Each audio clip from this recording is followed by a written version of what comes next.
A very good morning, good afternoon to all of you from all across the globe.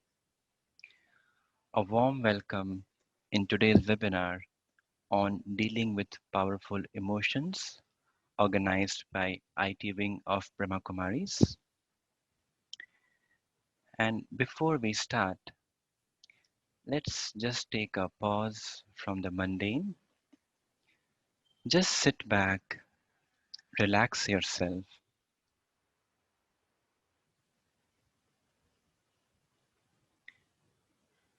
become present in this moment,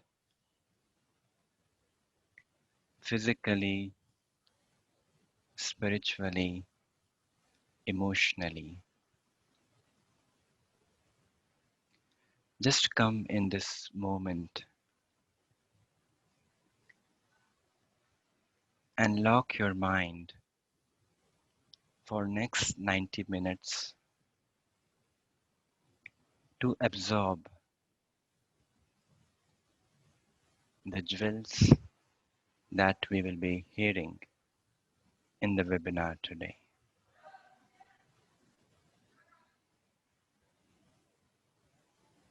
So just be and relax.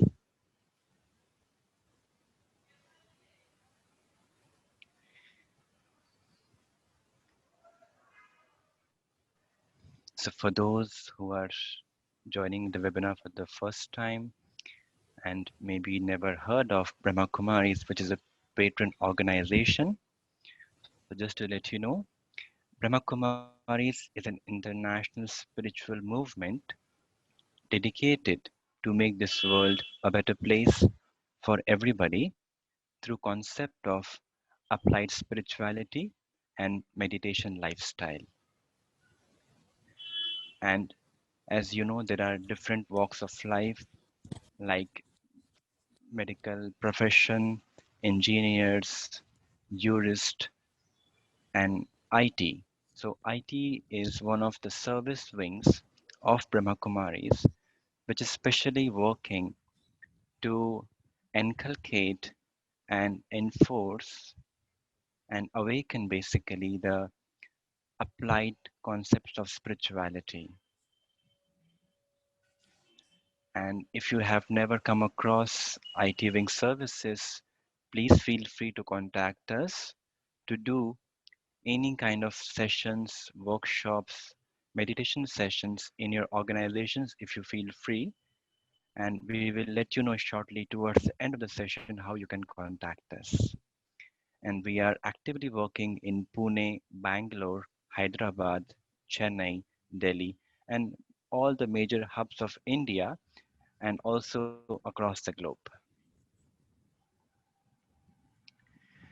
And just to name, we are working with many MNCs as you see on the screen: Google, Microsoft, TCS, Tech Mahindra, Wipro, just to name a few.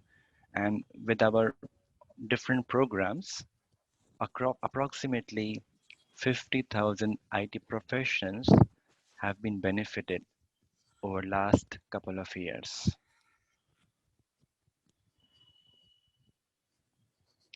And all these IT services are basically being volunteered by IT professionals who are living in their personal life and also benefiting the society voluntarily.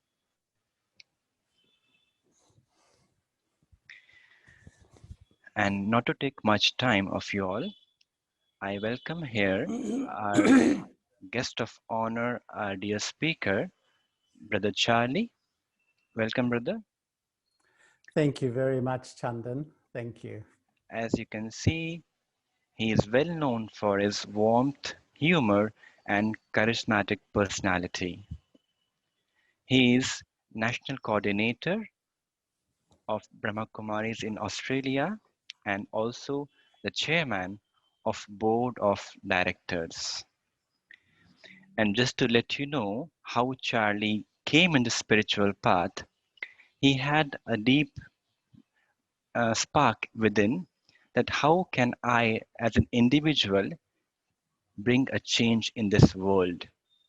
And that was his beginning of the path on the meditation, and he came into contact with Brahma Kumaris in London in 1977.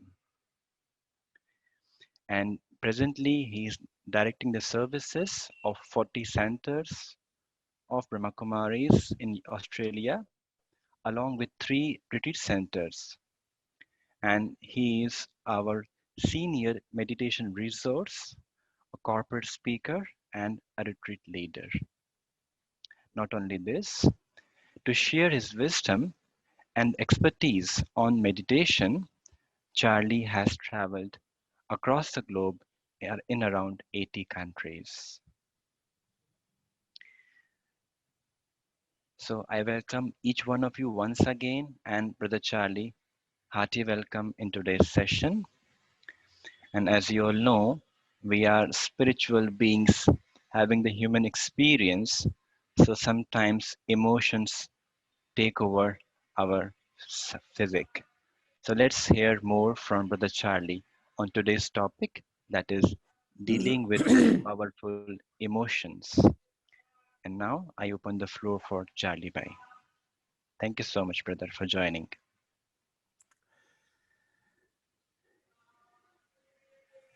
Thank you so much, Chandan. And I would also like to welcome all of you to this webinar. It's actually good afternoon for me, but it's good morning for you. Australia's about 4.5 hours ahead of India.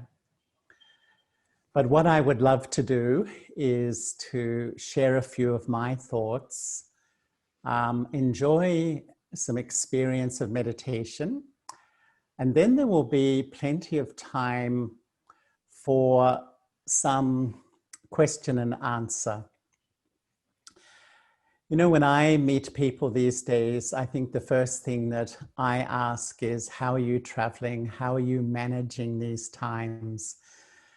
There is so much change, there's so much upheaval, so much uncertainty in our world. And I think the question that comes to all of us is, what will happen? What is going to be the outcome of what we are seeing in the world at the moment? And as a result of that question, the feelings and emotions in my mind make me often feel extremely vulnerable, emotionally very delicate and sensitive. And so many of us, and I think it's actually common today, if not the normal state of mind, we experience like an emotional roller coaster. You know, one day we're up, the next day we're down. 1 hour I'm up, the next hour I'm down. And we all know how absolutely exhausting that can be.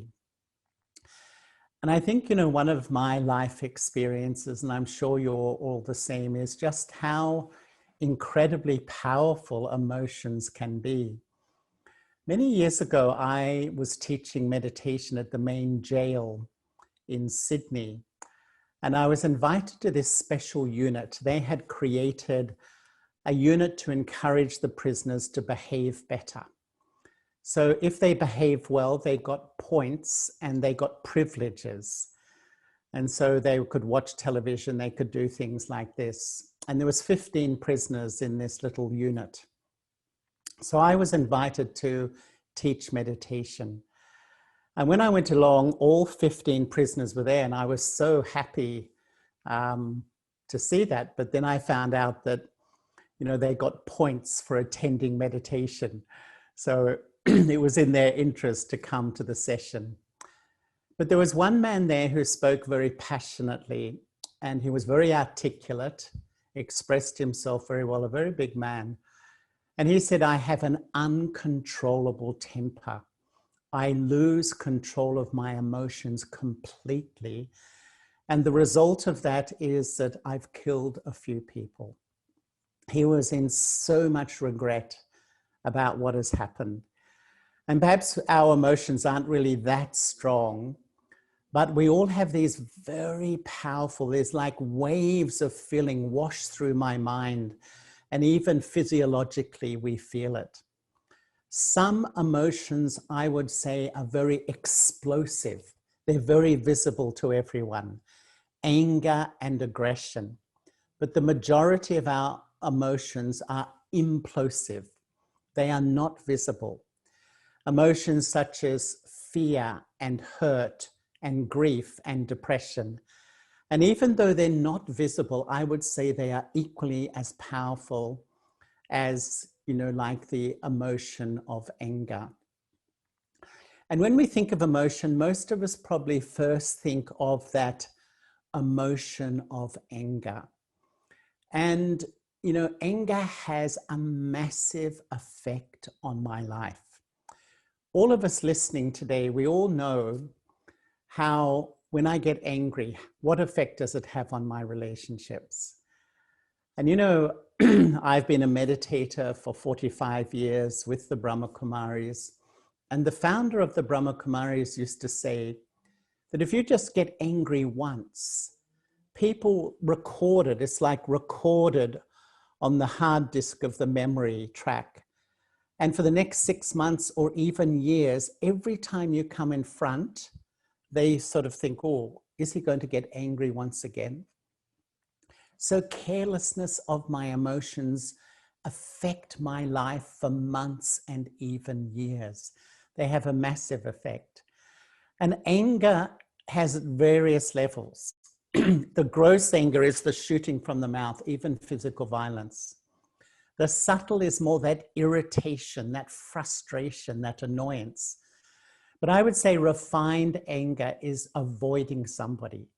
Sometimes in the office there's someone I just feel too difficult, so I just, avoid them, or I give them the silent treatment. I would say even that is a form of anger.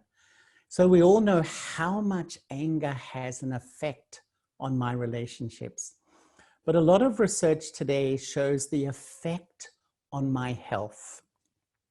And there's actually some amazing research, which a friend showed me, that when I release anger in the form of a grudge, when you hold a grudge, you sort of feel really, hurt by somebody, angry with somebody. When you release that, it can cure back pain. It can cure back pain.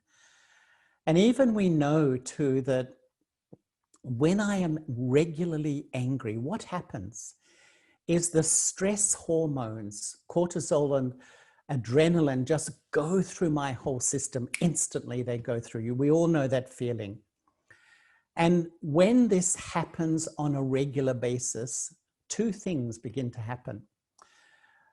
Those stress hormones begin to kill memory cells. There's atrophy of the brain, and I begin to lose my memory.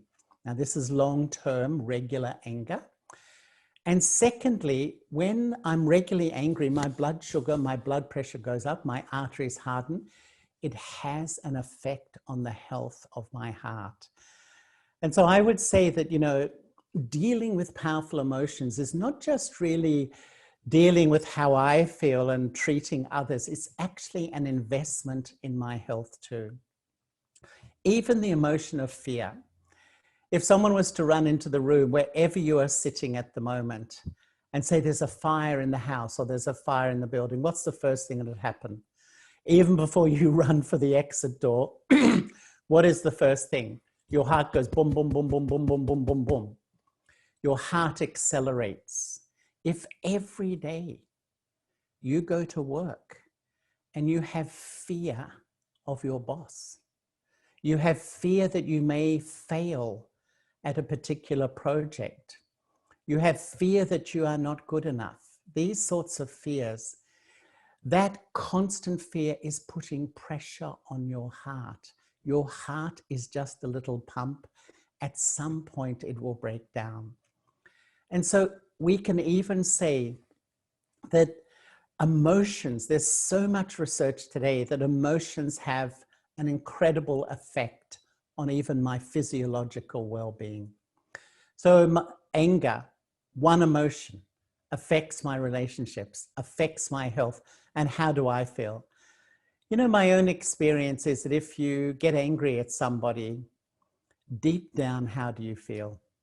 Deep, deep down, When you yell, scream, put down someone you love, someone close to you in your family, how do you feel? You don't like yourself.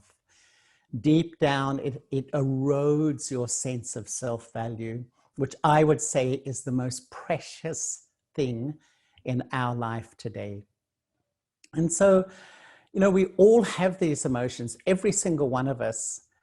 And yet I find it staggering that most of us are university educated, well educated, but has anyone really ever taught you how to manage your emotions? Now, the parents or whatever might say, don't get angry, don't do this. But it's easy to say, I mean, what do we do?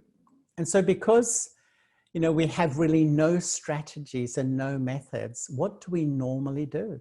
Most of us suppress our emotions. Because if I yell and scream, it doesn't look nice. And so what do? Is I turn it in on myself. Not only my anger, but my hurt and my grief, I hold it all inside. But it does emerge slightly. I overreact. I'm short, I'm sharp. And sometimes long-term research shows that anger really creates chronic illness on many different levels. And so one thing, when I don't really have a methodology of managing my emotions, I suppress or I deny them to myself. And, once again, they don't look nice. And, I've seen, once I was a student, and I was working in a restaurant as a student when I was at university. And one of the chefs, I don't know, he got very upset and he got pots and pans and was throwing them all around the restaurant. You could imagine what it was like. We were all ducking and weaving. And when he cooled down, I just went over and I just said calmly to him, are you okay? Is everything okay? He said, what do you mean? And I said, you look like you're a bit upset. No, I'm fine. And I said, you weren't feeling upset? No, I'm fine. I wasn't upset. And I was amazed. It's sort of like he'd deleted it from his memory. And in fact, I found out later from a psychologist, this is a known thing that sometimes we don't want to see our emotions. We don't want to see my own weakness. So we're in denial. We actually deny them to myself. There's sometimes when people are treating addiction, alcohol addiction, tobacco addiction, whatever, the first step is to admit I have a problem. And if we're really going to work with my emotions, deal with them, resolve them, I have to become honest with myself and say, yes, I do get angry. Yes, I do feel hurt. Because only when I begin to admit it to myself can I start the process of transformation. So sometimes I suppress, sometimes I deny. Sometimes I avoid situations and people that trigger my emotions. We may say, I'm fine, I'm not too emotional. But actually, I organize my life so that I avoid certain personalities that can press my buttons. Or even sometimes I blame. I don't know what to do, so I get on the front foot and your behavior is making me upset.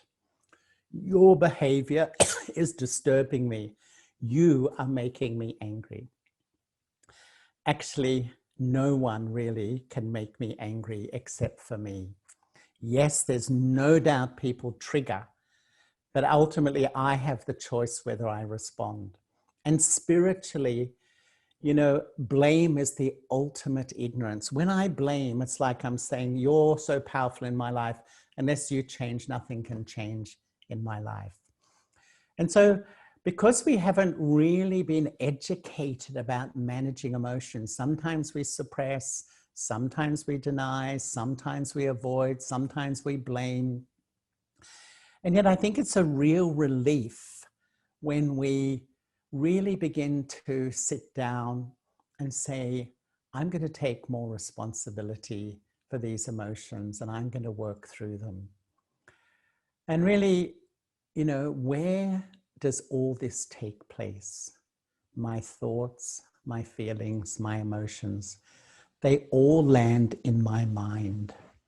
My mind is the center of my world. My whole world meets in my mind. Yes, my thoughts, my emotions, my memories, my relationships, my reactions, everything meets in my mind. And this mind is such an extraordinary thing. Once again, I'm amazed that really we don't learn much about it. And there's a scientist here in Australia. In one of the universities in Australia, they have the Center for the Mind where they're studying the mind. There's only 4, as far as I know, in the whole world that fully study the mind and how it works. And this scientist told me that, the mind, which invents all the technology that all of you are so amazing at, we don't know much about the creator. We know more about the creation than the mind that's creating it. And yet research tells us that this mind can create 70,000 unique thoughts in a waking day. How they count them, I don't know, but we know there's a lot of thought activity. Another scientist says that in a minute you can speak about 125 words, but you can think about 500. You know how when you're talking to someone, how many jobs is your mind doing at that time? And in psychology, they say that your mind can process information on 7 different levels at any given moment. What an absolutely extraordinary instrument. And so, just like me, I'm talking to you, I'm thinking what I will say next. I'm watching other things going on around me here. There's many things, wondering, where you're all sitting in India or other parts of the world, etc. Your mind is processing a lot of information at the same time. And I think a lot of the spiritual journey is learning about myself, which includes my thoughts and my feelings, my emotions. And on top of that, actually beginning to work with my emotions. They're very powerful. And so we don't control them immediately. But when we develop even a little bit of mastery, it is such a huge freedom in life. So I would say, let's begin the journey of dealing with my emotions. And I would say that the first step on this journey of learning about myself, dealing with my emotions, is to understand and take responsibility for my emotions. And the image I have for myself is that my emotions are like a volcano. A volcano, when it erupts, that's the final end point. Volcanoes often the pressure goes on for years and years and years. I was once in Central America and I went to a live volcano. I walked right up to the lip and I looked down and there was all this water frothing and boiling and so that's happening underneath the volcano. And so I would say that we've got to look below the volcano. What is that within me that's frothing and hurting below that means we explode like the volcano? And really, when you go underneath the anger, when you start to look below the surface of that emotion, there's often fear. Fear is a huge feeder of my anger. Fear that perhaps people look through my facade and say, I'm not so confident. I'm not as good as I look. Behind my image, I'm not so great. Or grief. A grief that I haven't really experienced the quality of love in my life that I would like to. And that's like a grief, like a sense of loss. Or even hurt. The hurt that I haven't been loved, respected, and valued as I feel I really should have been. So what happens is that these things go around inside, and then occasionally when it gets too much, explosion. And sometimes some tiny little thing makes them explode. And that's why I would say that on this journey to really dealing with emotion, the first step is to take responsibility for how I feel.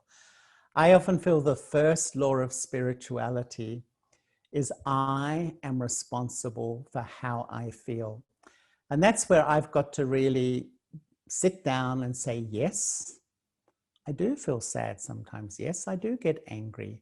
Yes, I do feel this and I do feel that. Because once I own my emotions, I've taken a huge step on the path to dealing with them. As much as I deny them, suppress them, all that sort of stuff, I'm really not able to work with my emotions and deal with them. And so firstly, I need to begin to understand them, that behind the anger are things going on in my life. The fear, the hurt, the grief, the sadness, and so on. And they're the real things triggering my anger. So I'm starting to get to the seed of my frustration and my anger. The second step, I would say, is to know yourself. And I would say, you know, in a family, if parents don't get on, if mum and dad have a difficult relationship, they're often in conflict or they're often criticizing each other, whatever. It's a dysfunctional relationship. It has an effect on children. There is no doubt. Some less and some more. In the same way, if I have a dysfunctional relationship with myself, I produce the children of negative emotion. I would say, if you look at our world outside, look at our world. How chaotic is our world at the moment? There's 7.8 billion human beings in this world. And, you know, I would say the reason for the mess out there is because, you know, in each one of us is a dysfunctional relationship with me. When I don't have a healthy relationship with me, when I criticize myself, when I put myself down, when I don't like myself, when I disrespect myself, when I don't love myself, you know, what's the result is I start to produce these negative emotions. They're the product of a dysfunctional relationship with me. This relationship with me is the first relationship in life. And if it's unhealthy, it will pollute each part of my life. As I said, my health, my relationships with others, my performance in the workplace, it will pollute everything. And I would say one such child of this unhealthy relationship of me with me, the way I treat myself, is depression. And you know, some years ago, I was in Melbourne. I live in Sydney, but I was touring Melbourne with a man who is a successful businessman, as they say. I never liked that language much myself, but that means he, you know, did well in business, made money, etc. But he got very, very depressed. And to the point that he left his business, he was really went very much down. And then when he got better, he decided to speak openly about his battle with depression. He wrote a book and he got a lot of famous people from sports and from all different areas of life about how they manage their depression. And he says, the World Health Organization says 1 in 4 of us is suffering from depression. And they believe that's, you know, actually underplaying the figure. It's actually a lot higher. So what is depression? Depression is an emotion. Depression is like a sadness that my dream in life to be loved and valued hasn't happened. That's how psychology sees depression. But in spirituality, depression is like a mourning for the loss of my true identity. And so I'm living my life, but really, who am I really? Who am I? And that's why we're starting to dig deep. Where do all these emotions come from? And really, I would say they come out of this dysfunctional relationship with me, this misunderstanding about the self and who I am really.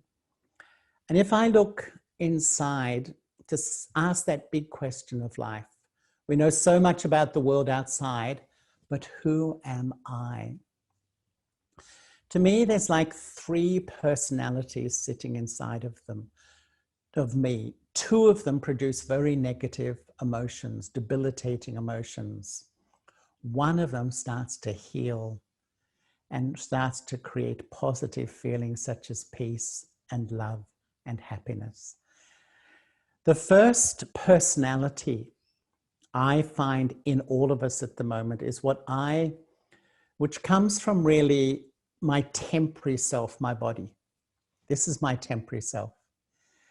And when I think of myself as a body, I think of myself as a whole set of temporary labels. I'm a male, I'm Australian, I'm this, I'm that. You know, I see my sense of self as all these temporary labels. When this is ruling my inner world, I call it the eye of arrogance or the eye of superiority. And when my ego is ruling in my inner system, it doesn't mean that I'm really really loud and bossy. No, not at all. I can be like that, but often I can be quite quiet too. It doesn't, it's not really overly evident. But when my ego is ruling inside, I compare with others and I think I am better. I know more. I am right. The way I see life is right. The way I see life is correct. But when it comes into my emotions, when my ego is ruling my inner world, is sovereign in my inner world, that's when I feel so easily insulted, disrespected, not valued, excluded, sensitive, hypersensitive. Just think, when you feel excluded, not valued, disrespected, how angry, how upset do you feel? And so I would say that when my ego is ruling in my inner system, I have a lot of those explosive emotions. I have a short fuse, as they say. Sometimes just a little thing and my fuse just goes off. And I'm convinced that others are the problem. But hiding behind that first eye is the second eye. And this eye also takes its whole sense of identity from all the labels of this temporary body. And when this is ruling in my inner system, I call it the eye of inferiority or the eye of lack of self-respect. And when this eye is ruling my inner world, I compare with others and I think others are better, others know more. Others don't appreciate me. Others don't love me. Others don't respect me. How often do those thoughts come in your mind? They just go around your mind like a rusty record. And when it comes into my feelings, when it comes into my emotions, I feel hopeless about myself. I feel inadequate. I feel unworthy. I feel inferior. I feel depressed. All these sorts of feelings. And when this eye is ruling my inner world, that's when I often feel, like inferior inside. I really feel like I'm just not good enough. And all my emotions turn on myself. And the effect, I would say, is that I just don't feel good about who I am. If you ask me, I think there's an epidemic of lack of self-respect in our world. And when I can't respect myself, will I respect others? Will I respect society? Will I respect the environment? I don't think so. And so what happens is that, my emotions make me fluctuate. I go up and down. One day I'm up, the next day I'm down. 1 minute I'm up, the next minute I'm down. You know, my emotions just make me fluctuate. And that's why you go to a work some days, and by the end of the day, you're exhausted. You feel so tired. Not so much from the workload. It's your overactive mind dealing with all this frustration, anger, hurt, all the stuff that I really don't know how to manage. So the result, up and down, up and down. The third eye is the original eye. And this is the one which I call, you know, the soul, the spirit, the psyche, the atma, whatever you like to say. You know, when I think of myself as a body, my body is temporary. The soul is permanent. And when I start to, you know, come home to a place in myself where I reconnect with my intrinsic self, that the reality is that I am a soul. The soul is a wonder. It exists. It's consciousness, but it has no physical size. In mathematics, they define a point. A point exists, but it has no length, breadth, or width. The soul is a non-physical entity. It sits in the pituitary gland in the front of the brain. It enters the body when there's quickening in the womb, when the mother feels the movement in the child, in the fetus. And then I sit here, and then I start to take on this body. I take on the identity of the body, and then it produces my ego and lack of self-respect and all those dysfunctional emotions. But in a way, the way I see it now is I am the soul. This body is almost like a hologram. You know, a hologram which I express myself through. And the more I start to connect with myself, and it's like I let go all the pressure to be something, to look good, to impress people. I'm just beginning to become who I am, authentic. You know, the more I know and experience myself as a soul, I will feel peace. In fact, I don't have to try to be peaceful. I often think peace is a human right. Every human soul should have the chance to feel peaceful. So I don't have to try to be peaceful. All I have to do is know and experience who I am. And the automatic byproduct is that my mind starts to really feel this incredible fragrance of calm, of just settled, of silence, of this sweet feeling, which is essential for a quality human life. You know, so many of us today have everything. We've got all the trappings of material gain externally, but we do not have peace of mind.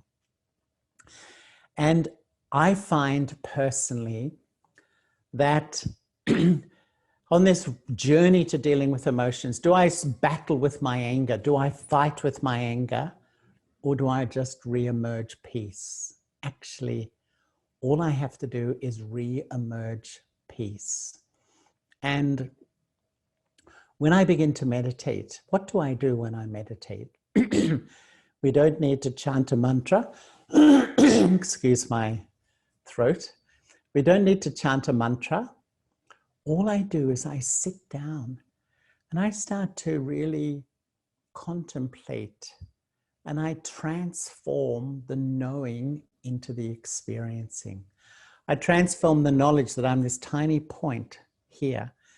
And as I transform the knowing into the feeling and experiencing, I move into a state of calm, a state of peace. When I began to meditate, I could not believe how different I felt internally.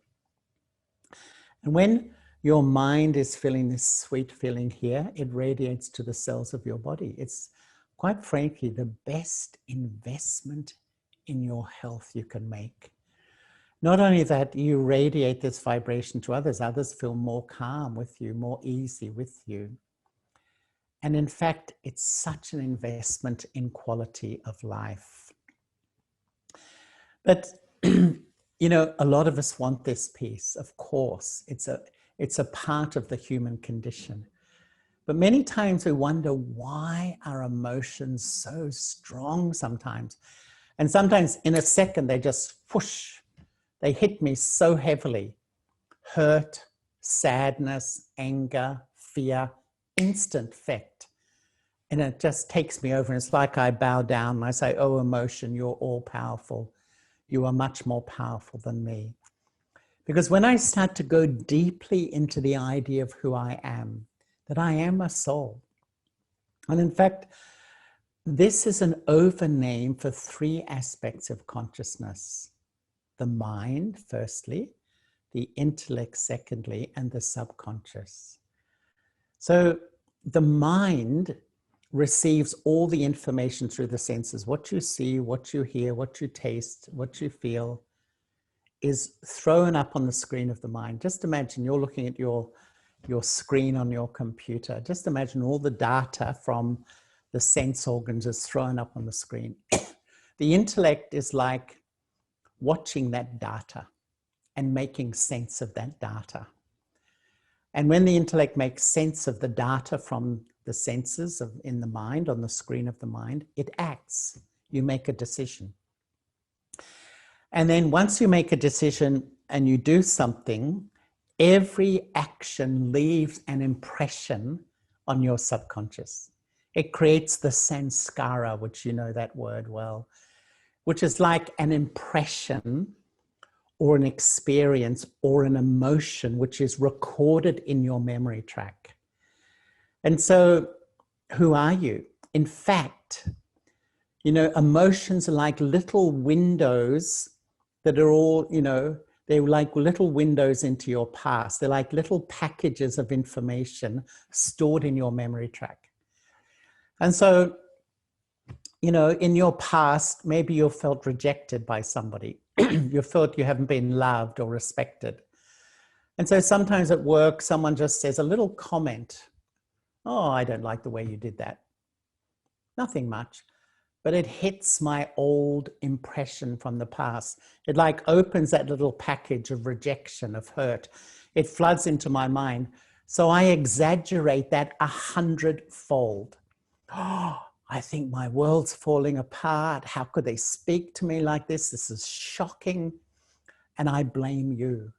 You're my boss. You're a terrible person. You've done this to me. You have made me feel this. But in fact, yes, they were an instrument to reveal what is within me, what I'm holding inside. And really a knowledgeable person will take responsibility for those feelings. They are actually my feelings. And because I've already got a pre-recorded experience of feeling rejected and unloved or not appreciated, I blow it up, as I said, 10-fold, 100-fold, and even more sometimes. And what happens? For weeks and months and for such a long time, I can never forget what you did to me. And so you look at the effect on the quality of my life.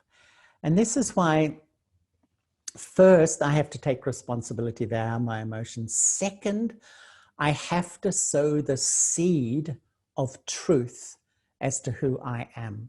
And often I think it's like a tree, my inner world, my consciousness. The leaves are the thoughts.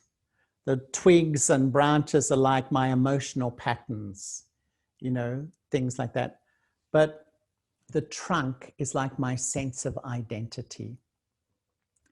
And, you know, often we try to change our thoughts up the top, change the feelings of anger and hurt and emotion, but they keep coming back. What I've got to do is go to the trunk and the roots. And when I start to sow the seed of a new identity, when I'm under the influence of my ego, heaps of negative emotion. When I'm under the influence of my lack of self-respect, heaps of negative emotion. When I'm under the influence of my true self, the soul, the permanent self, the pure feelings of peace, genuinely begin to emerge. All I have to do is sow the seed of the truth of who I am, and that just automatically reconnects with my original state, which is the feeling of peace. And so I would say that, this is a huge step forward in my journey of dealing with emotion. The next step, I would say, is we need a constant source of love. Another massive emotion is fear. Some say there's two prime emotions, which is fear and love, and that all other emotions stem from those two. We all know how debilitating fear is, how debilitating is fear. But we also know how life-changing love can be. Some say that love is letting go fear. Fear is an emotion experience in anticipation of danger, evil, or pain, whether real or imagined. Whether real or imagined. Anxiety is imagined fear.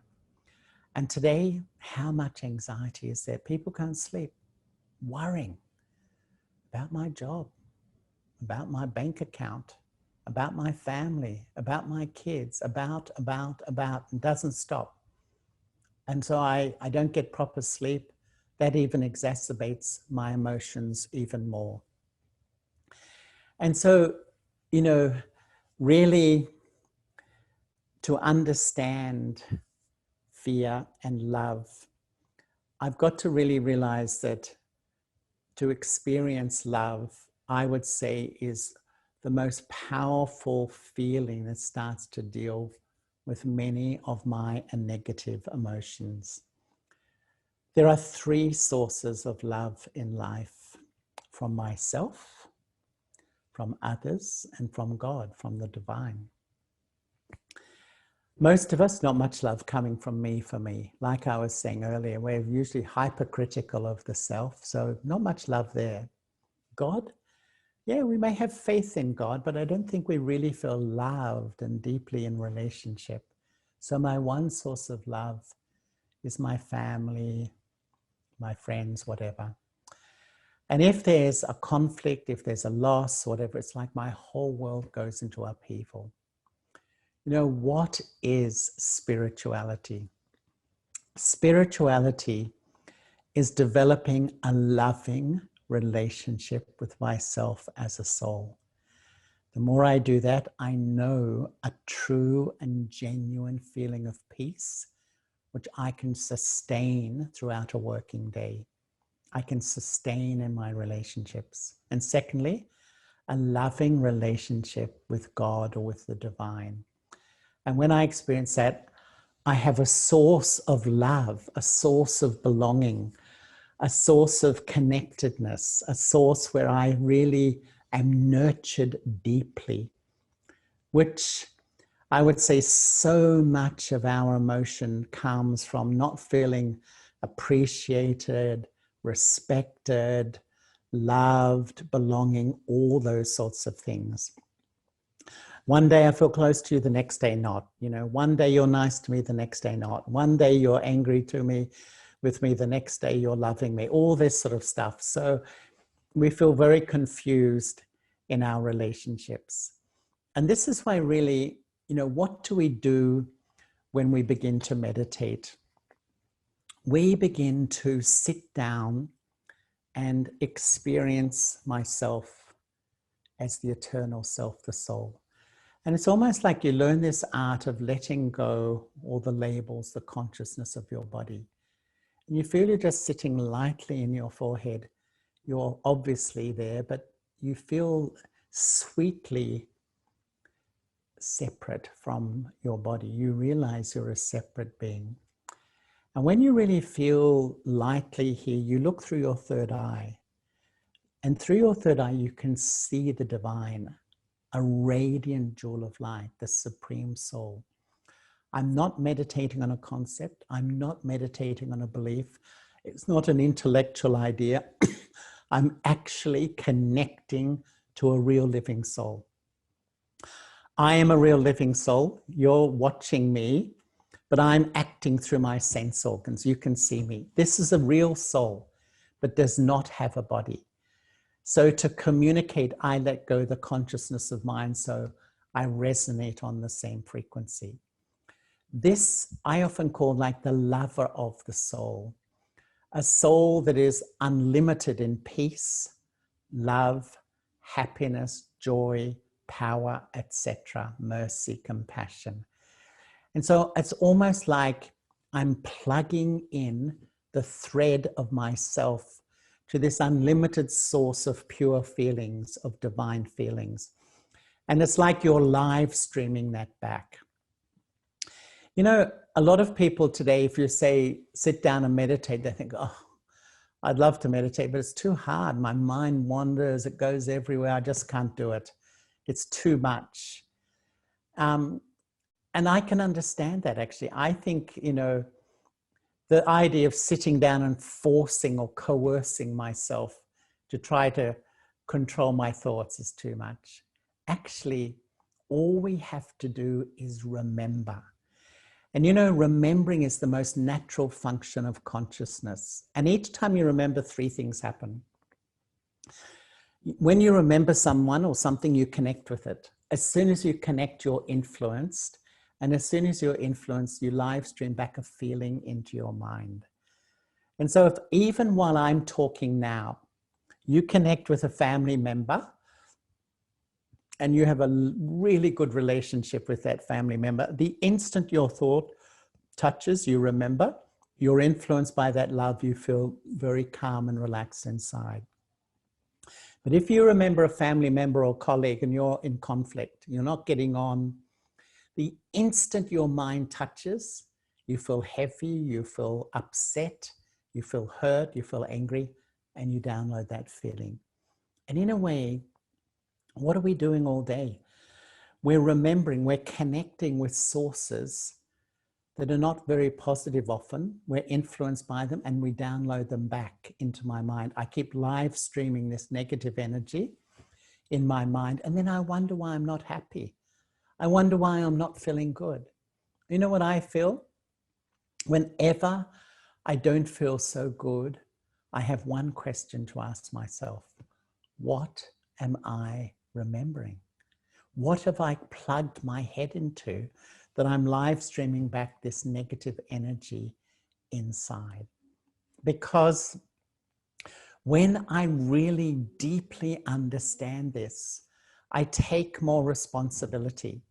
Because when I plug into those negative relationships or memories or situations, I live stream back into my mind hurt, anger, negativity, resentment, a whole range of bad emotion. But when I remember the divine, I plug into love, peace, happiness, a whole range. And all I have to do is remember. It's that simple. And it's real. And if I just experiment with this, I think you'll notice a huge change. Of course, my mind has an habitual pattern of remembering problems. So it's like a magnet for my mind sometimes, but the more I realize that every time I go to that place, the result, I will feel miserable. All my negative emotions are going to emerge.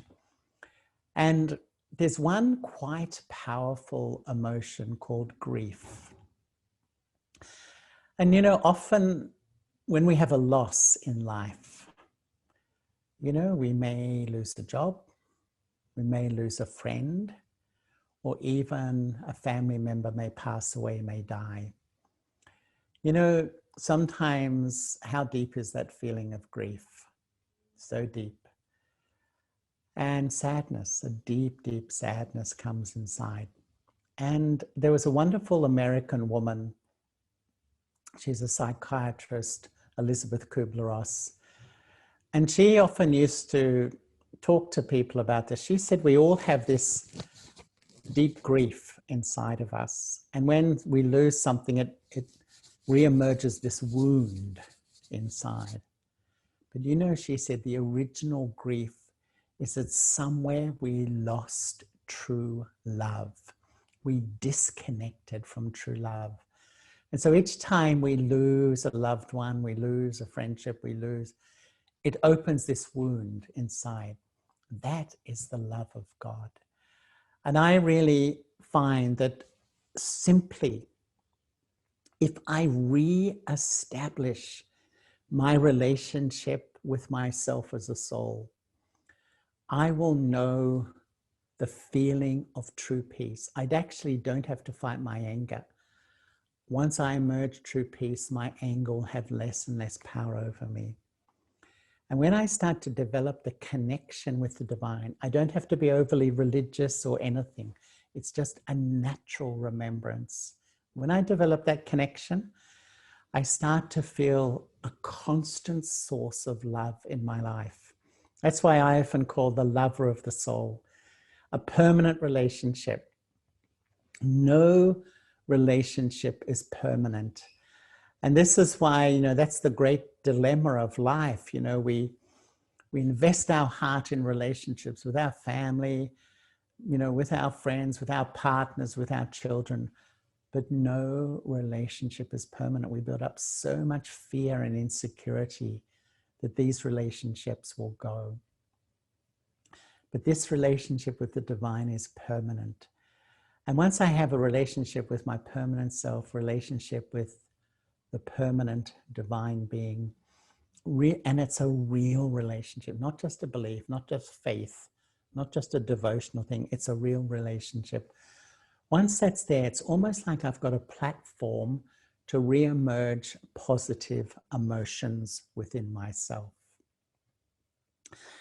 And the last thing, before I perhaps have a little bit of meditation and we have some time for some questions, is that I feel, seeing our world, we need to put a little structure into my everyday. I would say a little structure that will sustain me, because what is happening today is the atmosphere of the world is very challenging. We absorb it. We absorb the depression, we absorb the anxiety, we absorb the fear, all the stuff. And then we wonder, we feel flat, we don't feel good. My emotional state's quite low. So I need to put a little structure into my day. And in a way, it's not just meditating for a few minutes morning and night, it's more an attitude to life. To me, meditation is like an attitude to life. I make a decision, I'm going to live as a peaceful soul. I'm going to carry it into my family life. I'm going to carry it into my working life. That's who I am. I'm a peaceful soul. So what I'd like to do is invite you to have a few minutes of meditation. I'd really request that we put down devices, anything that may be distracting me, pens, paper, anything around the room. And just for these few minutes, let me absolutely listen to the thoughts suggested. So I'm just going to suggest a few thoughts, and then Chandan is going to also offer, I think, a little bit of music as well. Yes, it is coming up.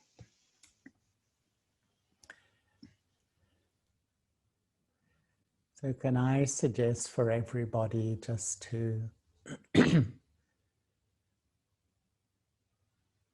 sit quietly,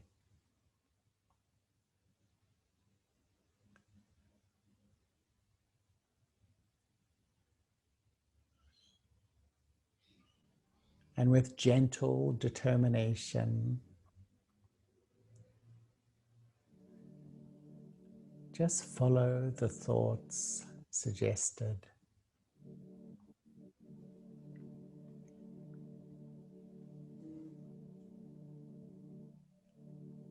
Negative emotions are the result of a dysfunctional relationship with myself.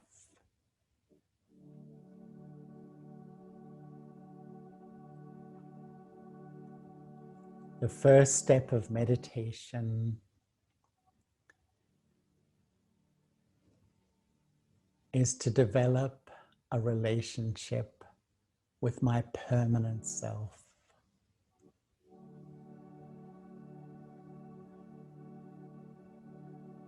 Just visualize yourself as a tiny spark of life energy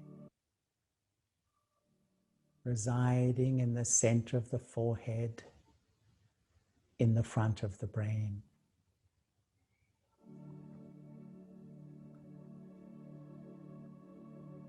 And just feel yourself beginning to let go identifying with what I do. My role in IT, my job. Just feel yourself just letting go, stepping back,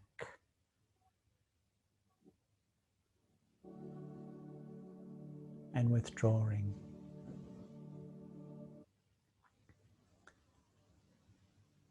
Now let me begin to let go my bodily image. All the labels that my body represents. My gender, my profession, my nationality. Just feel yourself stepping back.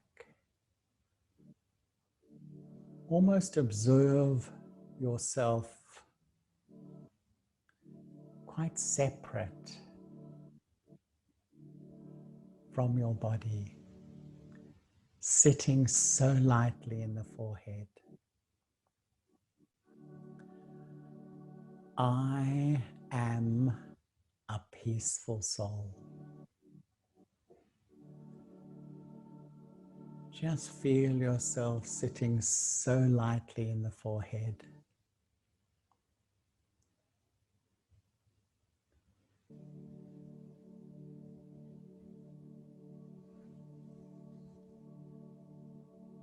And in this state of self-awareness,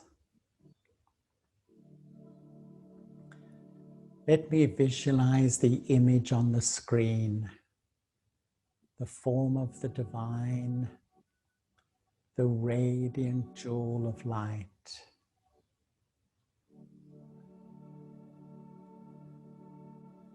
I, the soul, connect with this supreme being, an unlimited ocean of love. Just allow yourself to absorb this pure love. Feel this love emanating from this divine being and entering the core of my being.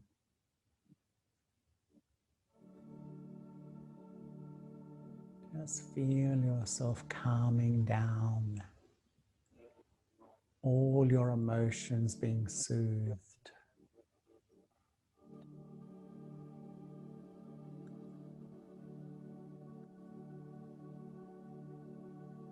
This love is like a healing love.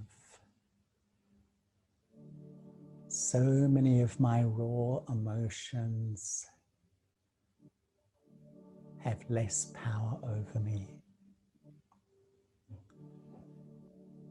And the more I feel this love, my sense of self-value begins to grow.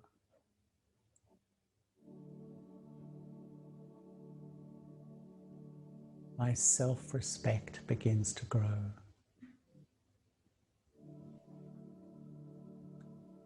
If each morning I wake and I sit quietly and I reconnect with my true self and with the lover of the soul,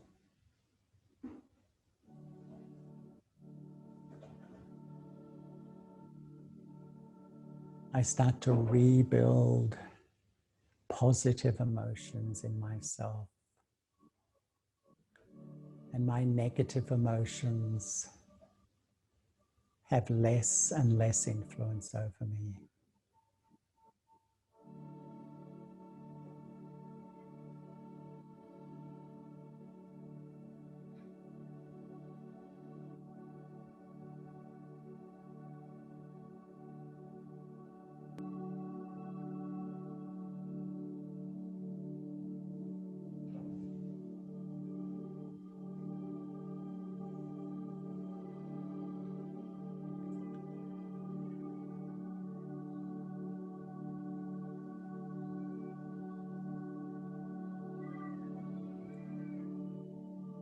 So thank you so much, and I'm sure many of you do meditate,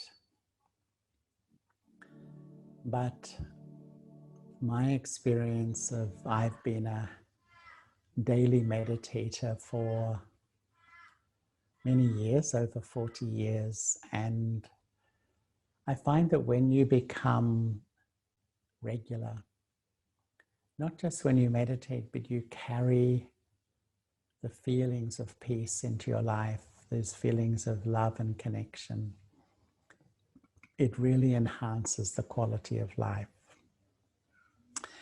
So anyway, we have a little bit of time for some questions, and I did want to leave plenty of time. And I think that Chandan, you're going to. Yes, hi Charlie. So Thank thanks you. a lot for your enlightening session. And if you allow me, I'll just like to sum up our session in few points.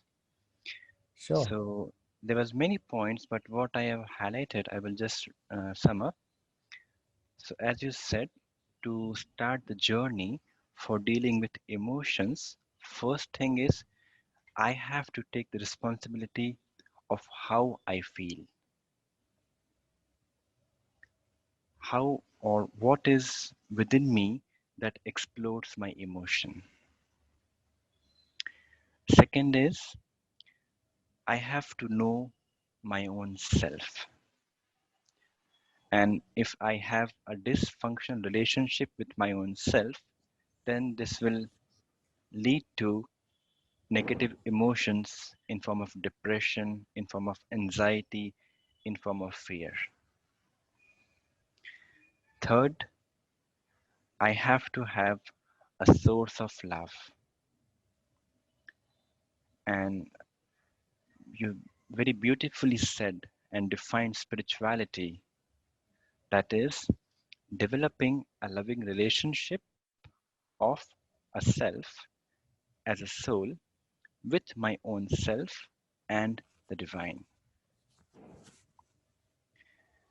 And lastly, as you mentioned, if something is, if you are feeling any emotions low or high, you say to your own self that whom am I remembering?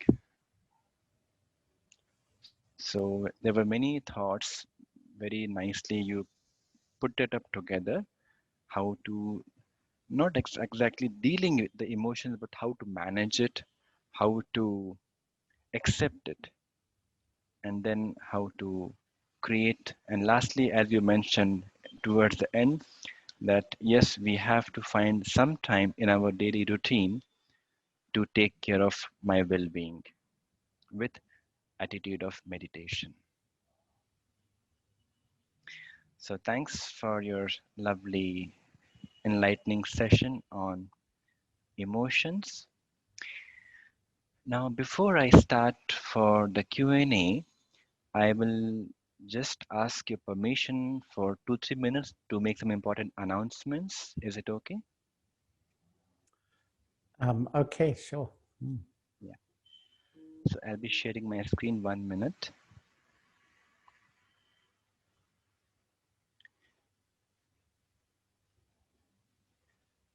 So we'll be taking up Q&A in a minute. But before that, just to tell all of you, if you want to see the recordings or the archive of all the webinars, they are available on bkitving.org/webinar, as you see on the screen. And then just to let you know, every day we are having a dedicated 30-minute session of meditation in the mornings and in the evenings. That is, let's meditate. And that is every day we have a new theme to practice. And currently the theme is of emotional well-being, which is going on. And you can find more information on bkitving.org/let's meditate. And it is always good to practice some meditation during the day. So you can explore more about Just a Minute. On the website, you can download some guided thoughts, which are only 1 minute if you want to practice. Then this is another app, B-Zone, which is again available on the Play Store for Android and for iPhone. There are many features as you see on the screen, so you can explore it also. And before I go into questions, if you have any queries for ITwing, please feel free to drop a note on the email address that is care@bkitving.org. And our website is bkitving.org. And especially for the feedback of these webinars, we request you to drop a note on bkitving.org/feedback. So thanks for listening patiently. And now I will take on the questions what I have got on YouTube and on Zoom.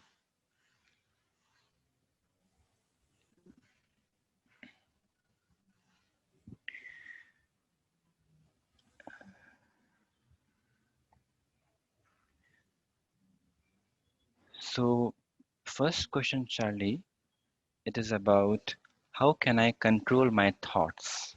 There are many questions linked to the same point. How can I control my thoughts and my emotions in sum up, basically, in a summary? Yes, you know, I was touching on that, but I sometimes think our inner world is like a tree.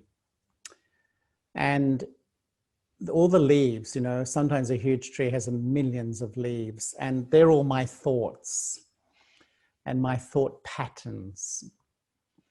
So often we try to control them up there by, you know, trying to remove a thought pattern. Let's say there's a regular thought pattern of, you know, having negative thoughts about myself. So I'd really try to remove it. And I may remove it, but 10 other thoughts grow. So it's like I've got to say, well, what's feeding my thoughts? It's my mental and emotional patterns that are like the branches feeding the thoughts. And then, you know, what's really feeding the branches? It's my sense of self. And that's where really it's like going to the seed of the tree and reprogramming the seed so that it grows a different sense of self and a different sense of emotional and mental patterns, and then different thoughts and feelings. And that's where really what my own experience is as I live my life, as I go about my life, I lead a busy life. I'm always practicing who am I, always. I'm always paying attention and learning how to live as a soul, because the seed of positive emotion is that awareness of my permanent self. The seed of negative emotion is the awareness of my temporary self. When I think I'm a body, it's the seed of anger, hurt, fear, negativity, pain, sorrow, all the stuff that we don't like. So rather than battle there, go to the seed, reprogram the seed. And that's where I really need, it's not just enough to know I'm a soul or believe I'm a soul. The first step I often say is to know who I am. The second step is to believe it, but the next 998 steps are educating myself how to feel it and experience it. It does take practice, Yeah. But really, when I began to meditate, my whole world sort of cooled down. That means you're very aware, very engaged.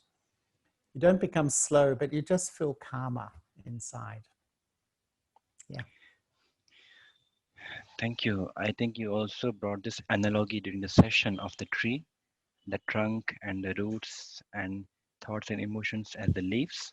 So yes, just keep this analogy during the entire day and keep the water of love and just s- keep nourishing the seed with this pure love.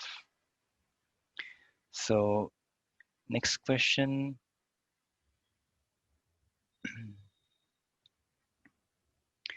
So I'll read out. I'm being targeted for my religion in my organization, because of which I feel depressed, stressed, anger, and rejected. I'm emotionally strong, but still it creates some kind of pain in me. How can I deal with it? Was that she's been targeted or he's been targeted for his religion, did you say? Uh, that's not very clear in the question, but it's just mentioned that he's being targeted for the. Yeah, I think it's with regards to the religious principles which may be following. Yeah. Yeah. I'm afraid today, people are so insecure. And when you're insecure and afraid, people who are different are a threat. Unfortunately, you know, when religious intolerance is founded on lack of self-respect, fear, and insecurity, you know, and that's why, unfortunately, our world is riddled with this. It's not just based on religion, it's based on so many things. If you're different from me, I feel threatened. So I'm attached to those who are like me, and I reject those who are not like me. And unfortunately, when we look at it, where does it all stem? It all stems on the labels of this temporary self. And yet, what we've been discussing is my permanent self. And all you can do, you can't change them. As you know, people spend their lives banging their heads against a brick wall trying to change others. You can't, but you can change your reaction to others. And I would say, live in your own self-respect. And if you have the inner strength and the courage, and you said you're emotionally strong, then even give respect to those who don't respect you. The most disarming thing you can do is to respect those who don't respect you. And I was in South Africa when Nelson Mandela became the president, and he spent 27 years in jail. He was rejected and he experienced absolutely everything. But he did an extraordinary thing. He respected his enemies. He respected the people targeting him. And what do you do when someone who you expect disrespect? That's how you disarm them and change them. It takes strength, there's no doubt. But what I really see, there's no more powerful weapon in life than goodwill. Often we respond to negativity, intolerance, all these sorts of things with more negativity and more intolerance. But when you have the power of goodwill, you can often transform people around you. And I've seen it happen in my own life on many occasions. People I know who maintain goodwill change other people. And that's where I find that the ultimate result of a spiritual practice, to know myself and have a connection with the divine, is your self-respect grows. And to the extent you have self-respect, you can respect others. To the extent you have self-respect, you will be humble. To the extent you have self-respect, you will be loving and others will love you. And really, when you have self-respect, no matter how much people may criticize you, put you down, disapprove of you, it doesn't affect you much. But it does take time to create it, there's no doubt. But self-respect is the great gift in life. And if you try to live in your self-respect and even have mercy on those who are maybe targeting you for anything. You know, and really you have to have mercy. It's such a shame that some people are so deeply, I'm right and you're wrong. That's the problem with our world at the moment. This is ego. You know, we're so caught up in the ego of my own Yeah. labels, so to speak. Many questions are around the same thoughts, the Charlie. And as you were saying, many people are getting exposed to negative emotions in some way or other, maybe in the family relationships, or maybe at the work or in the society. So they're asking how to deal with it. You know, I have a little saying for myself: Yeah, only my ego accepts sorrow. When you're in your true self-awareness as a soul, it won't affect you. But when you're body conscious and you're dealing with your ego of superiority and your ego of inferiority, it affects you. It upsets you. It disturbs you. You know, actually, when we're so affected by everything, it's a sign I've lost my spiritual power. I've lost my inner strength. I've lost my self-respect.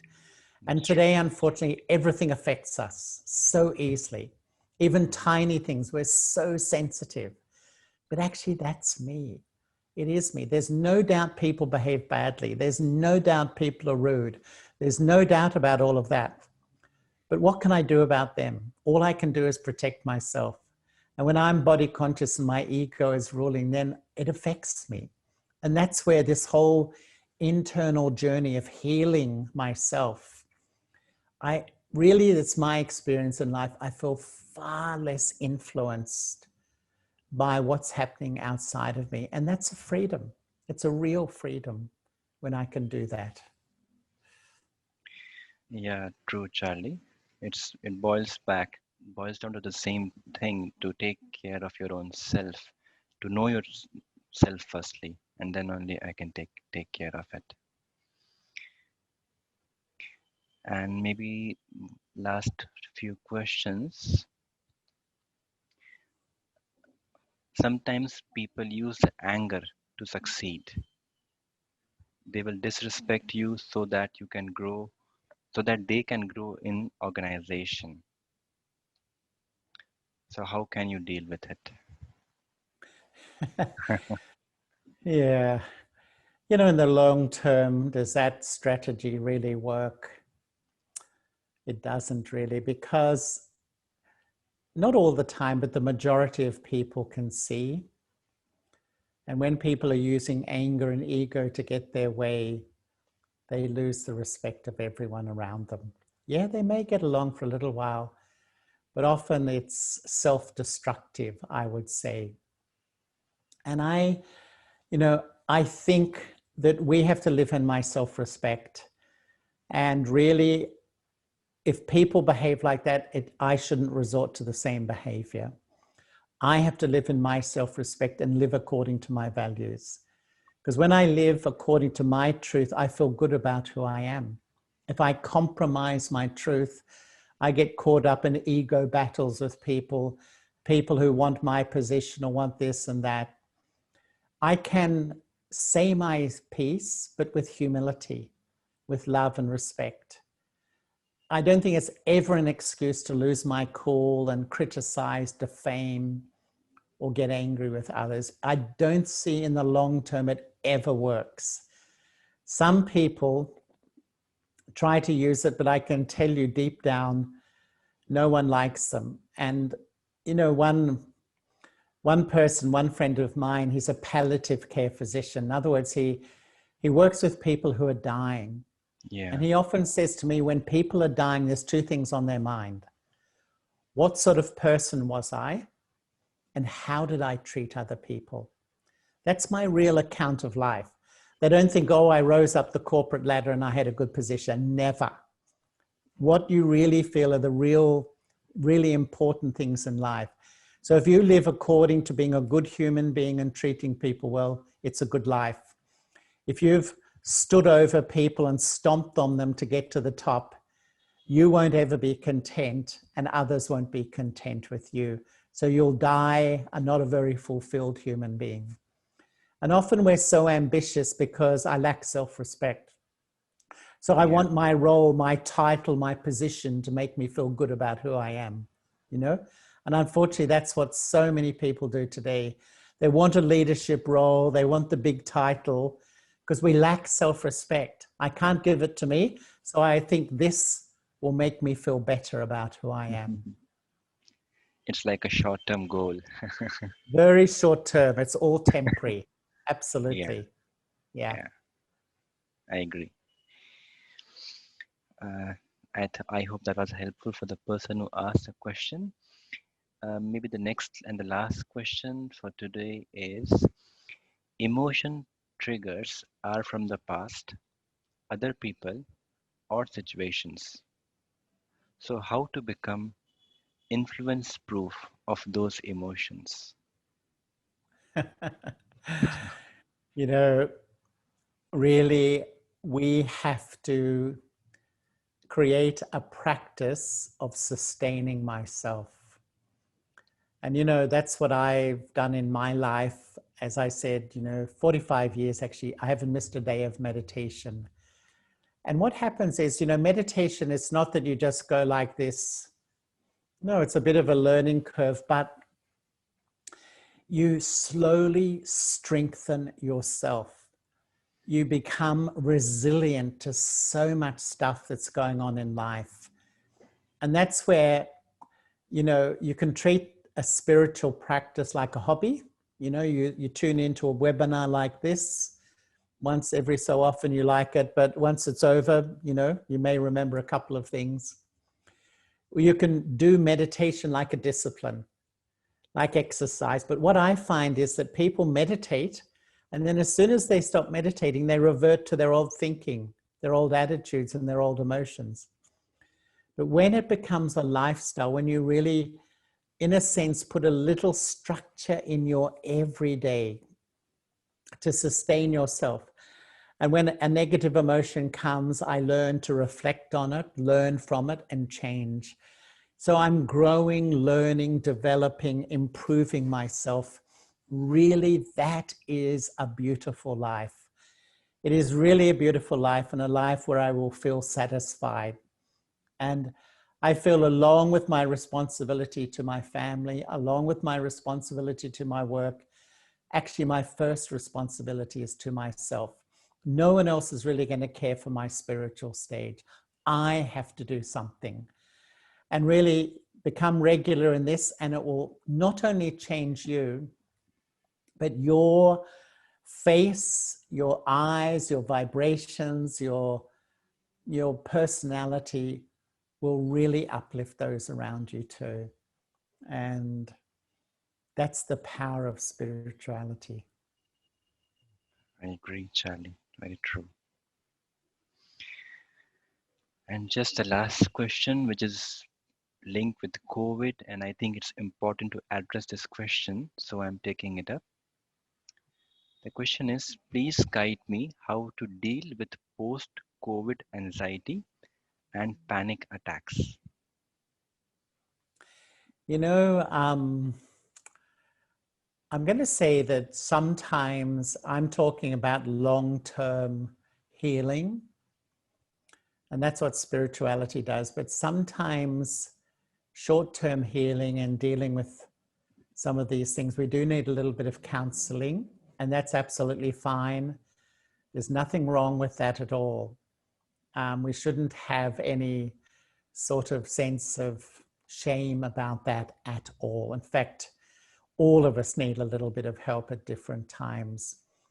But I know the more I see myself as a temporary body, I fear loss, I fear change, I fear everything. And I just build up all this anxiety about the future. The more I see myself as a permanent soul, really, that fear begins to go.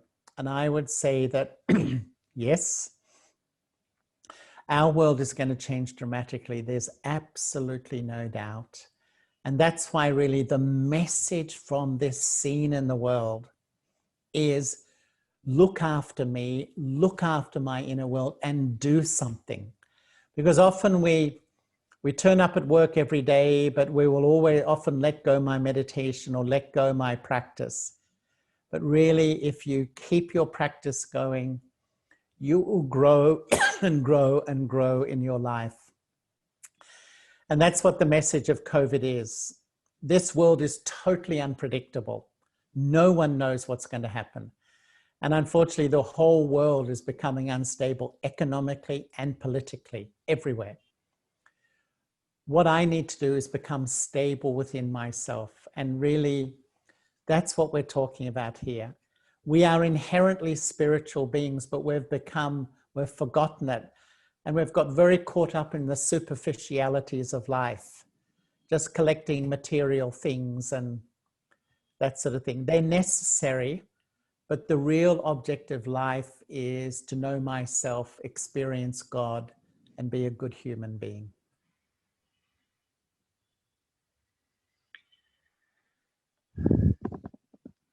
Thank you so much, Brother Charlie, for patiently answering all the questions that we have got, and many more we have, but I think you already have touched upon them during your session. So if anybody wants, they can definitely go back to our archive and they can hear the session again. So it was really a wonderful session, Brother Charlie, on how to manage the emotions, as I say, not to deal, but how to manage it. And I would like to just end the session on this note of what you said for spirituality. That is, to be spiritual means to develop a loving relationship of self as a soul with my own self and with the divine. So, thanks to all the participants on YouTube, on Zoom who are watching us online. And thank you, Brother Charlie, for coming from Melbourne, Sydney, onto the webinar.